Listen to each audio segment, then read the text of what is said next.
Dad slid the paperwork across the mahogany desk. The leather folder made a soft sound against the wood, like a door closing. "Everything goes to Marcus," he said, not even looking up. His pen kept moving, signing line after line, sealing my erasure in blue ink. I stood there in the doorway of the office where I'd spent 12 years of my life. The same office where I'd filed my first invoice at 14. Where I'd studied for my MBA at night after closing. Where I'd rebuilt the client database from scratch when the system crashed.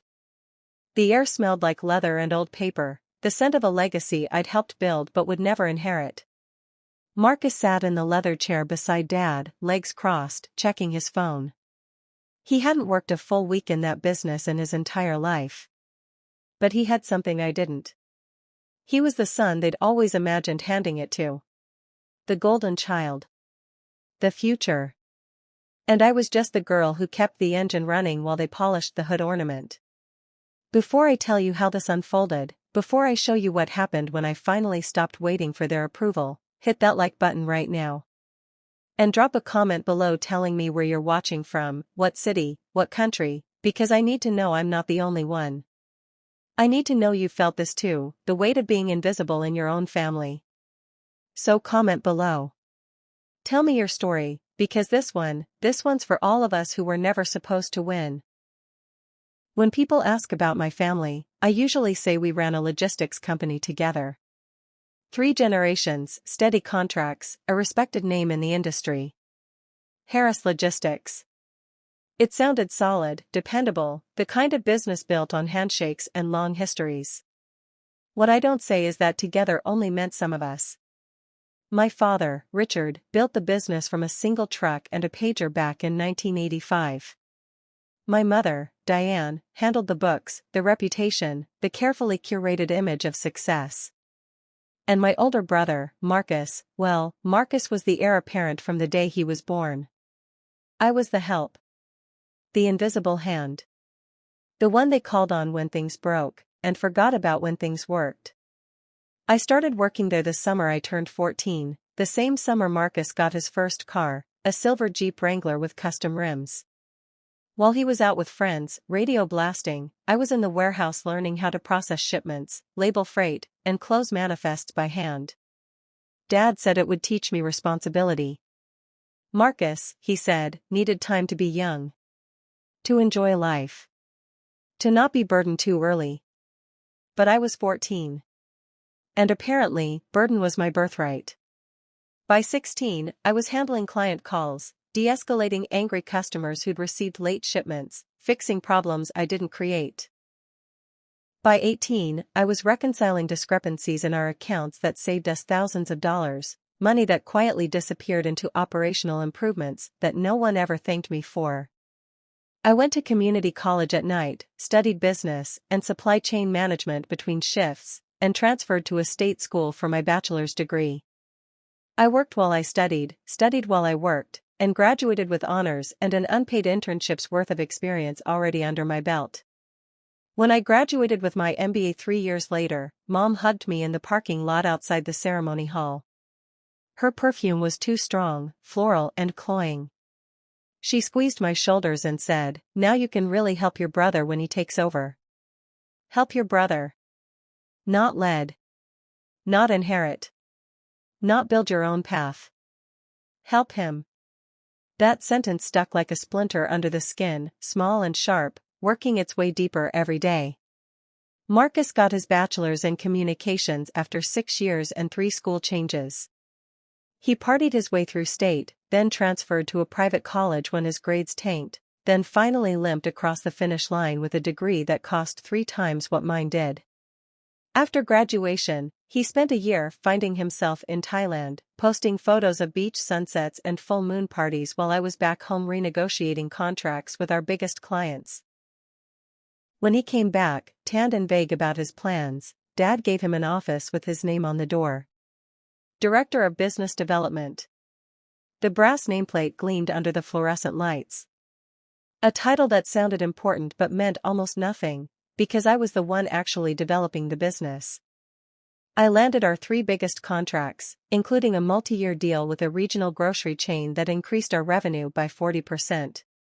I renegotiated vendor rates that saved us 20% annually.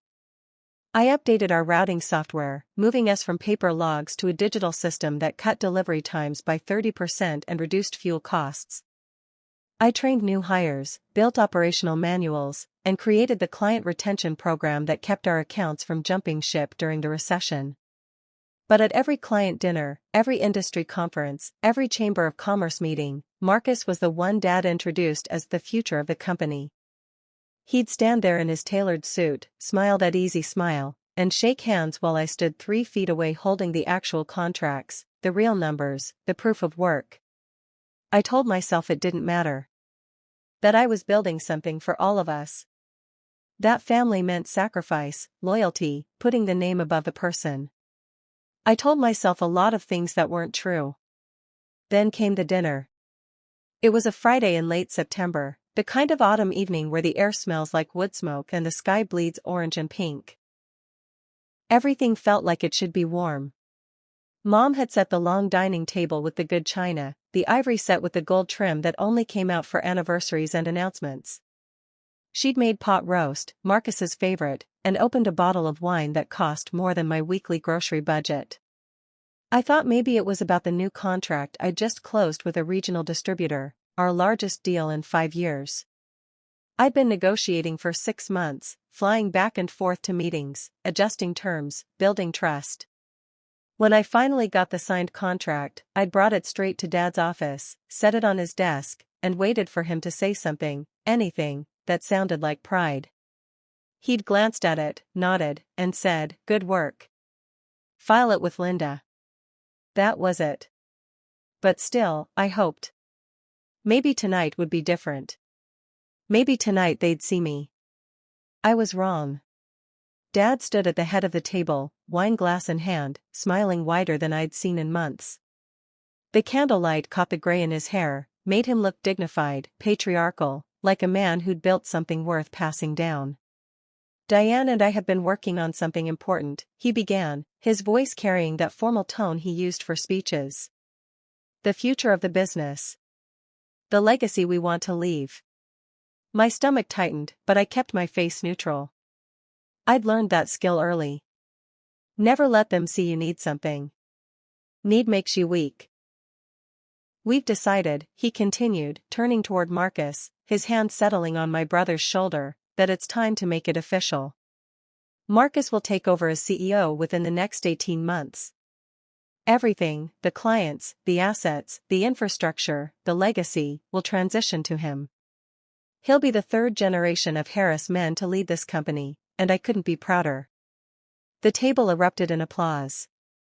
My Uncle Bill clapped Marcus on the back, grinning. My Aunt Sarah raised her glass, her eyes already shining with sentimental tears. Mom's hands were clasped together under her chin, her smile trembling with pride. Marcus stood, raised his glass, and gave a short speech about honor, responsibility, and living up to the Harris name. He was good at speeches. He'd always been good at performing. I sat frozen, fork halfway to my mouth, the taste of pot roast turning to ash on my tongue. I waited for the second part. The part where they'd mention my role. My title. My 12 years of 16-hour days and skipped vacations.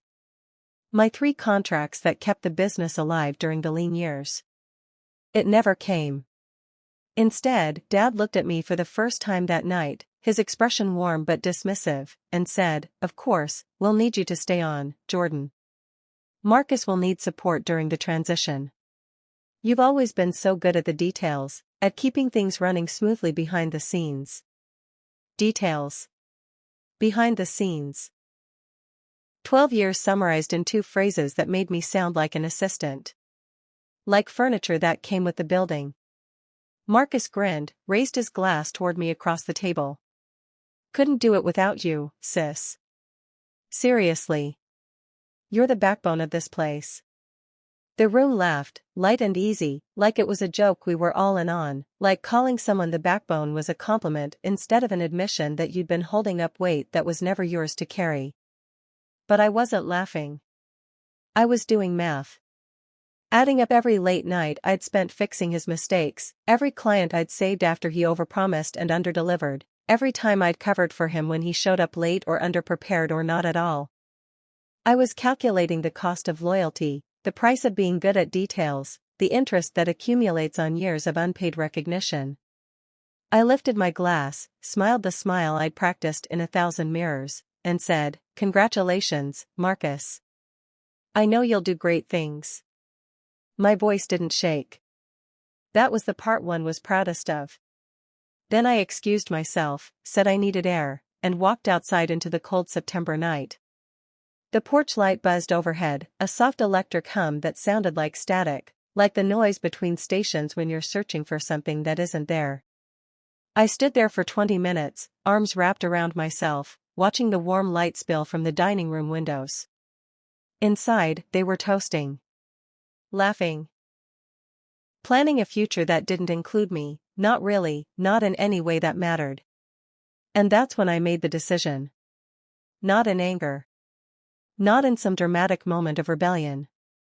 Just quietly, certainly, the way you know when a door has closed and locked behind you. I wasn't going to wait for them to see me anymore. I was going to build something they couldn't ignore. I didn't cry that night. I didn't call anyone. I didn't post vague sad quotes on social media or send passive-aggressive texts. I just sat in my car in the driveway, engine off, hands resting on the steering wheel, staring at nothing. And I started planning. By Monday morning, I had a list. Not a revenge list, not a manifesto, just a clear, cold inventory of what I had and what I needed. I opened a new bank account at a different bank, one my parents didn't use, under my name only. No joint access. No family ties. Just mine. I pulled my savings, everything I'd set aside from bonuses, from the freelance consulting work I'd done on weekends, from the side projects I'd taken on when I couldn't sleep. It wasn't much, $47,000, but it was clean. Untouched. Built by me. Then I started reaching out. There was a client I'd worked with 2 years earlier, a woman named Angela Rivera who ran a mid-sized distribution company in Denver.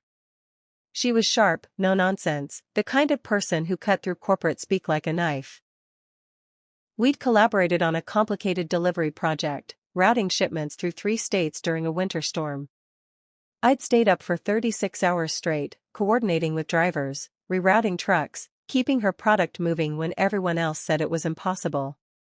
When it was over, she'd taken me to lunch, just the two of us, and said, "You're wasted where you are, Jordan. If you ever go out on your own, call me. I'd work with you in a heartbeat." I'd smiled politely, filed the comment away as one of those things people say but don't mean. I called her now. "Angela Rivera." "Angela, it's Jordan Harris." There was a pause, then warmth flooded her voice. "Jordan. I was wondering when I'd hear from you." My throat tightened. "I'm starting my own logistics company. Smaller, faster, built for clients who need flexibility and reliability without the bureaucracy. I wanted to know if you'd be interested in working with me." Another pause. Longer this time. I could hear papers shuffling, a chair creaking. Then she laughed, and it wasn't polite laughter. It was real. "When do we start?" That word. We. It felt like oxygen after years of holding my breath. "I'll send you a proposal by end of week," I said. "I'll be waiting." When I hung up, my hands were shaking. Not from fear. From possibility. Over the next 3 weeks, I worked in secret. I filed the LLC paperwork under a name I'd been holding on to since college, Catalyst Freight Solutions. The name came from a chemistry class I'd taken, the idea of a substance that causes change without being consumed by it. That's what I wanted to be. The thing that made movement possible. I leased a small office space in an industrial park 30 miles from my parents' company, far enough that we wouldn't overlap, close enough that I could still use the infrastructure I knew. It was bare bones, concrete floors, fluorescent lights, a metal desk I bought used from a bankruptcy auction. But it was mine. The walls were blank. The future was blank. And that felt like freedom. I built a website in 2 days, simple and clean, with a contact form and a mission statement I wrote at 3 a.m. on my kitchen floor. We move what matters, when it matters, without excuses. And I drafted a resignation letter so simple it couldn't be argued with, so clean it left no room for negotiation. Effective immediately, I'm resigning from Harris Logistics. Thank you for the opportunity. Best of luck with the transition. No explanation. No blame. No emotion. Just a door closing. I printed it on plain white paper, signed it in blue ink, and left it on Dad's desk at 6 a.m. on a Tuesday, before anyone else arrived. The building was silent, the lights still off in most offices. I walked through those halls one last time, past the framed photos of company milestones I'd helped create, past the client wall where my deals hung uncredited, past Marcus's office with his name gleaming on the door. I left my keys on the reception desk, my security badge beside them, and walked out into the early morning cold. 12 years summarized in 2 sentences and a set of keys. By the time Dad called me that afternoon, I was already in Denver, sitting across from Angela in her conference room, signing my first contract. My phone buzzed on the table. Dad's name lit up the screen. Angela glanced at it, then at me. You need to take that? I looked at the phone, at the name that used to mean authority, legacy, obligation. Then I turned it face down. No, I said. Let's keep going. He called 4 more times. Then Marcus called. Then Mom. I let them all go to voicemail, and when I finally listened to the messages that night, alone in my new empty office, they all said the same thing in different words. How could you? What were you thinking? You're making a mistake. We need you. Come back. Not we're sorry. Not we were wrong. Just come back. Like I was a runaway child instead of a 32-year-old woman who'd finally stopped accepting crumbs. I deleted every message, turned off my phone, and got back to work. The first 6 months were brutal in a way I hadn't prepared for. Not because the work was hard, I'd been doing hard work my entire life, but because I was alone in a way I'd never been. No safety net. No family name to fall back on. No one to call when I didn't know the answer. I worked 16-hour days, lived on ramen and cold coffee, and spent nights staring at spreadsheets until the numbers blurred into abstract shapes. I learned how to do everything myself: invoicing, payroll, maintenance, customer service, marketing. I answered my own phones. I loaded trucks when drivers called in sick. I drove through snowstorms to deliver packages personally when systems failed. There were nights I sat in my car in the parking lot, engine running for heat, and wondered if Dad was right. If I was making a mistake. If I was too stubborn for my own good. But then I'd remember the dinner. The applause for Marcus. The word details. And I'd go back inside, turn the lights back on, and keep building. Angela gave me my first real contract, a 6-month trial managing her regional distribution across Colorado and Wyoming.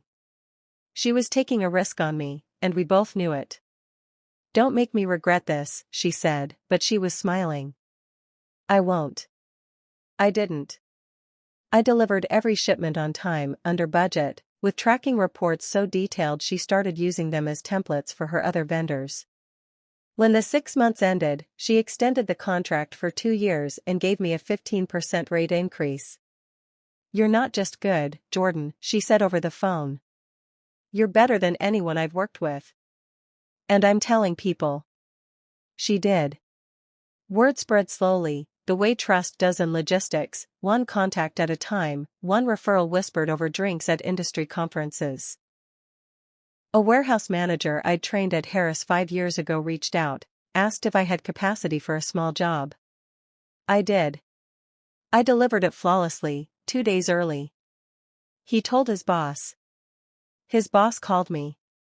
A freight broker who remembered my name from a regional conference emailed, said he'd heard I'd gone independent, asked if I'd be interested in handling overflow for a retail client. I was. I handled it so well they made me their primary. They didn't care about my last name. They didn't care that I didn't have a legacy or a third-generation reputation. They cared that I showed up. That I answered my phone. That I solved problems instead of making excuses. By month 9, I had 6 steady clients and enough revenue to hire help. I brought on my first employee in January, exactly 1 year after I'd left. Her name was Priya Mehta, a logistics coordinator who'd been overlooked at her last company, passed over for promotions she'd earned, dismissed in meetings by men who credited her ideas as their own. When I interviewed her, she said, "Why should I work for you instead of a bigger company?" I looked her in the eye and said, "Because here, your name will be on the work you do. And when you succeed, I'll make sure everyone knows it." She started the following Monday. By month 12, we had 8 clients, 2 employees, and a line of credit that finally let me sleep without checking my bank account every morning.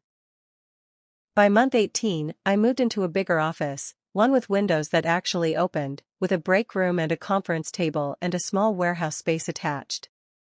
Priya and I stood in the empty warehouse on move-in day, our voices echoing off the concrete. "You're building something real," she said, looking around. I corrected her. "We're building something real." She smiled, and I saw in her face the same thing I'd felt when Angela said we. The relief of being seen. The power of being counted. I didn't tell my family what I was doing. I didn't post about it on social media. I didn't send updates or try to prove anything. The silence between us grew wide and clean, like a field after snow, and I realized silence wasn't loneliness anymore. It was peace. I changed my phone number. I unfollowed them online. I built a life they couldn't comment on, critique, or quietly diminish. And I worked. God, I worked. Every client I landed, I documented. Every dollar I earned, I tracked.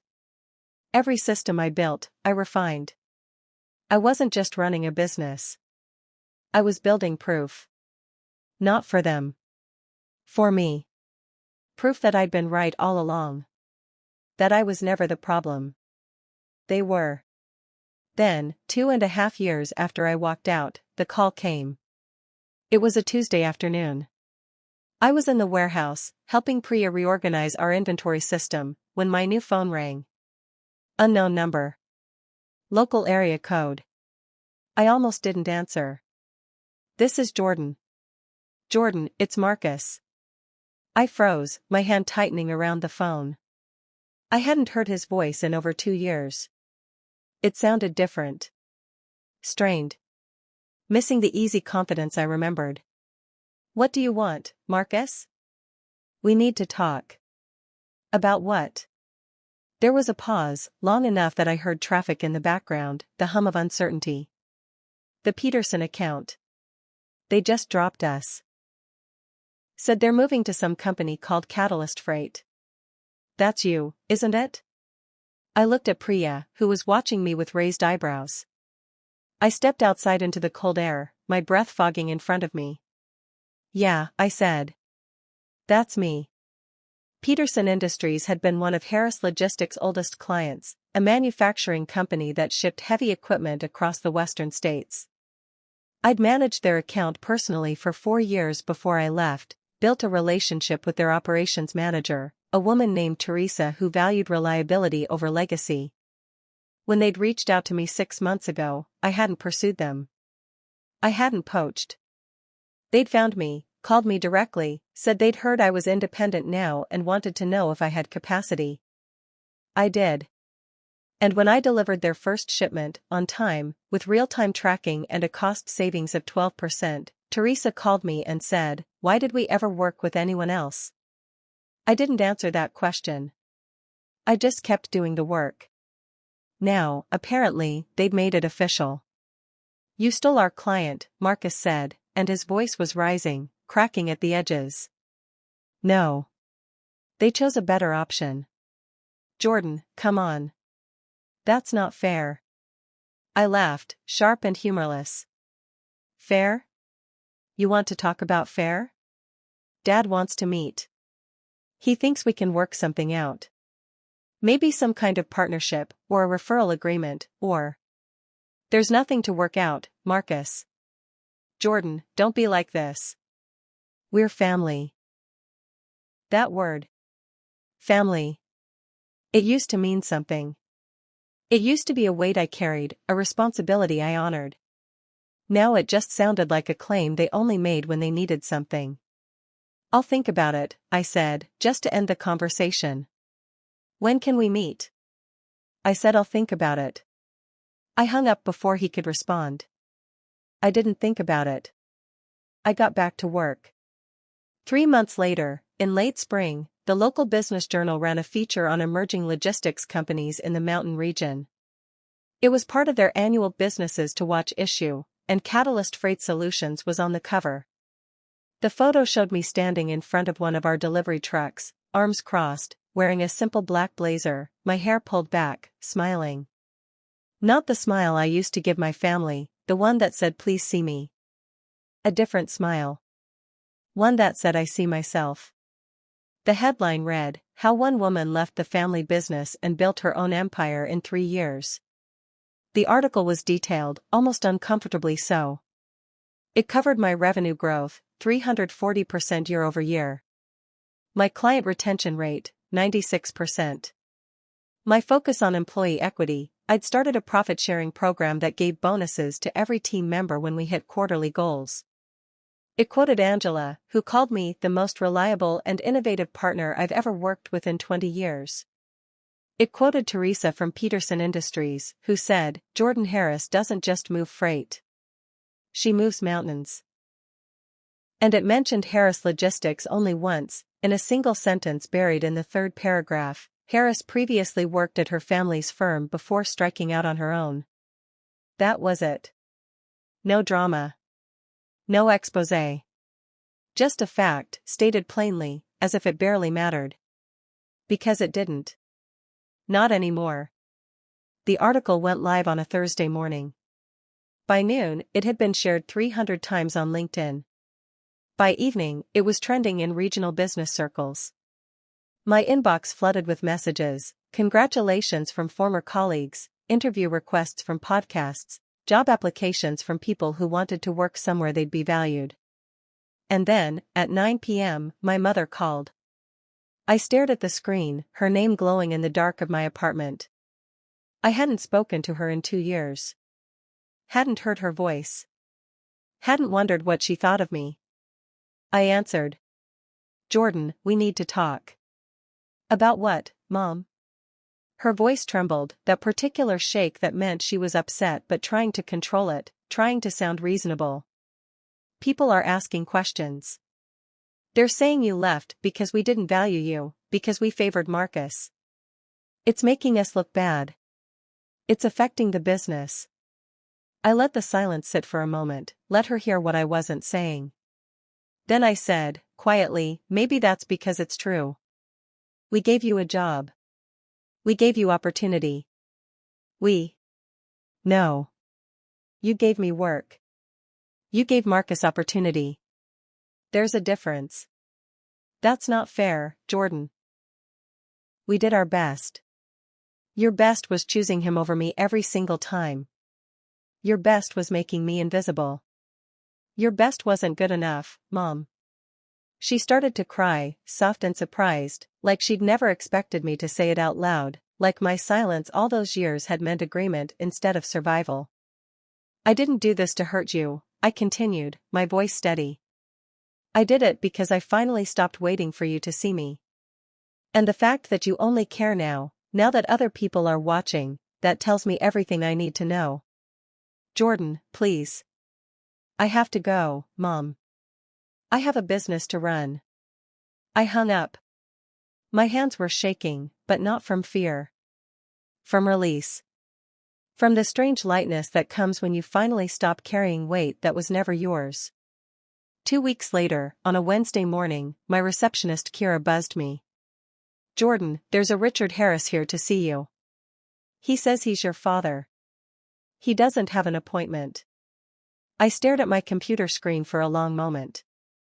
Through my office window, I could see the warehouse floor, my team moving efficiently, Priya directing a new hire, trucks being loaded in perfect sequence. I'd built this. Every inch of it. Without him. Send him in, I said. He walked into my office slowly, taking in everything, the large desk, the window overlooking the operation, the framed articles on the wall, the clean white space that hummed with quiet success. He looked older. Grayer. Smaller somehow, like competence had a physical size and his head shrunk. Nice place, he said. Thanks.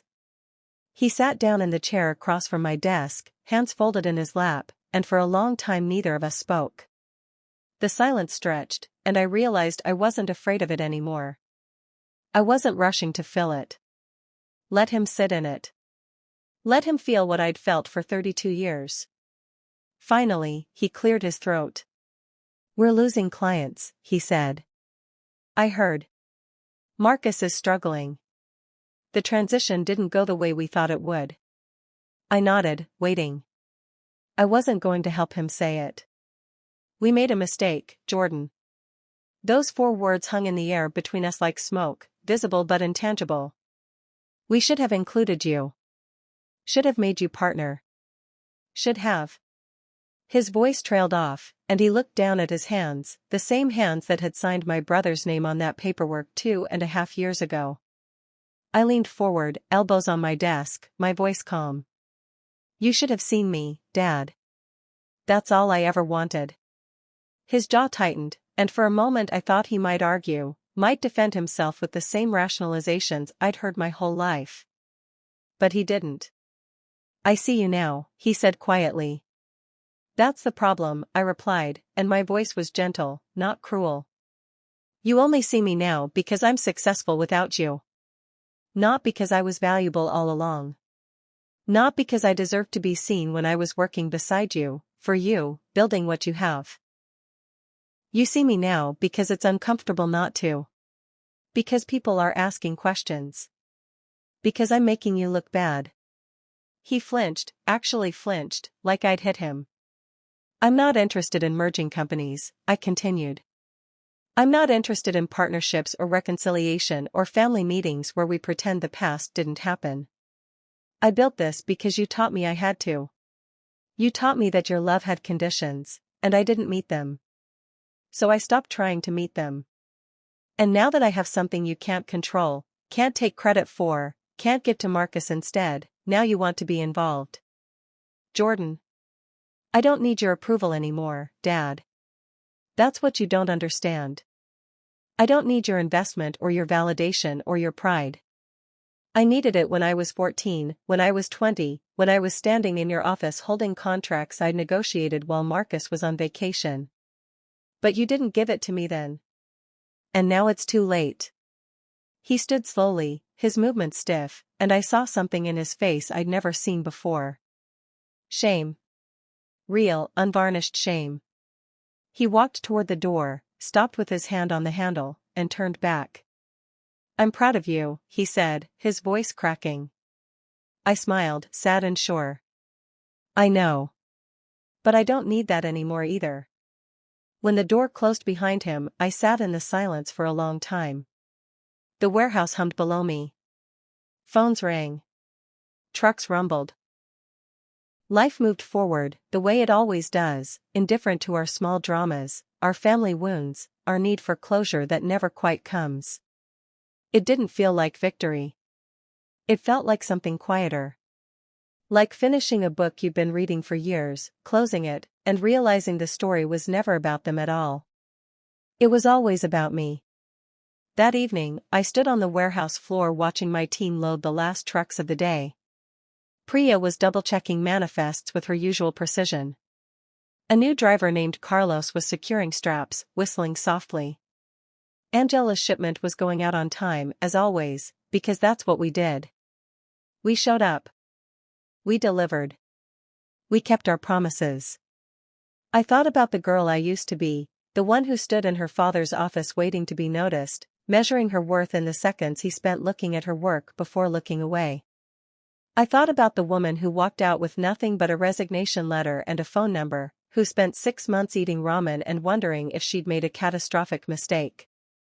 And I realized something I hadn't fully understood until that moment. I didn't build this empire to prove them wrong. I built it because they taught me the most valuable lesson anyone can learn: you can survive anything, even the absence of the people who were supposed to love you first. 6 months later, Catalyst Freight Solutions hit $10 million in annual revenue. We expanded into 3 new states, opened a second location, and hired 15 more people. Most of them were women.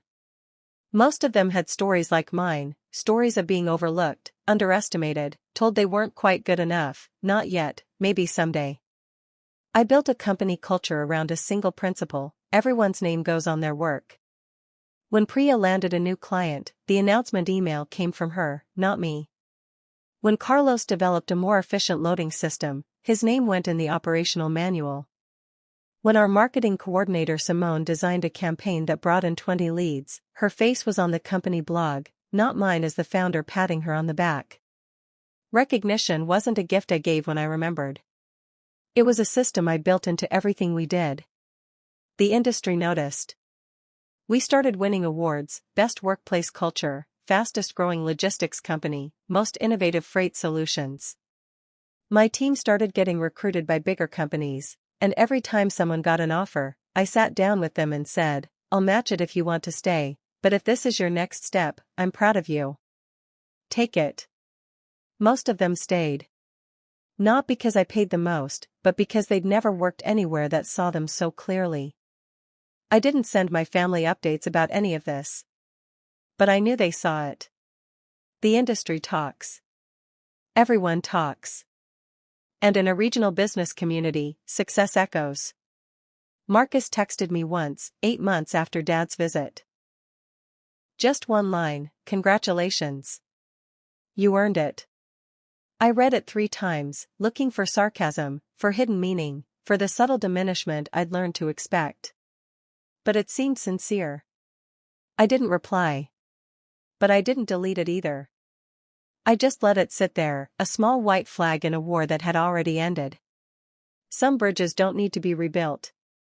Some distances are healthy. Some families love each other better from far away, where the old patterns can't repeat, where the past stays past. I bought a house that year, a small craftsman with a garden in the back and big windows that let in morning light. I hung one thing in my home office, framed simply in black wood. It was a printout of my resignation letter. Effective immediately: "I'm resigning from Harris Logistics. Thank you for the opportunity. Best of luck with the transition." Underneath it, I'd written in pen, "This is where I started. Not where I ended. Where I started." Because leaving wasn't the conclusion of my story. It was the beginning. Every morning, I see that letter when I make my coffee.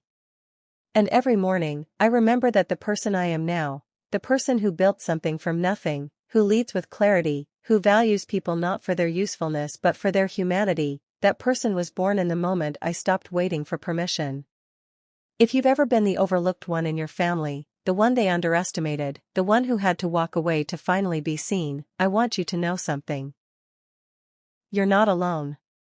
Your story matters. And your success doesn't need their permission. It never did. Tell me in the comments below where you're watching from. Tell me if you've ever had to choose yourself over family expectations. Tell me if you've ever built something beautiful out of the rubble of rejection. Because I read every single comment, and your stories, they remind me why I keep telling mine. You were never the problem. You were just in the wrong room. And the moment you walked out and built your own space, your own company, your own life where your name is on your work and your value isn't negotiable, that's when everything changed. If this story hit you somewhere deep, if it reminded you that leaving can be the most loving thing you do for yourself, hit that subscribe button. Share this video with someone who needs to hear it.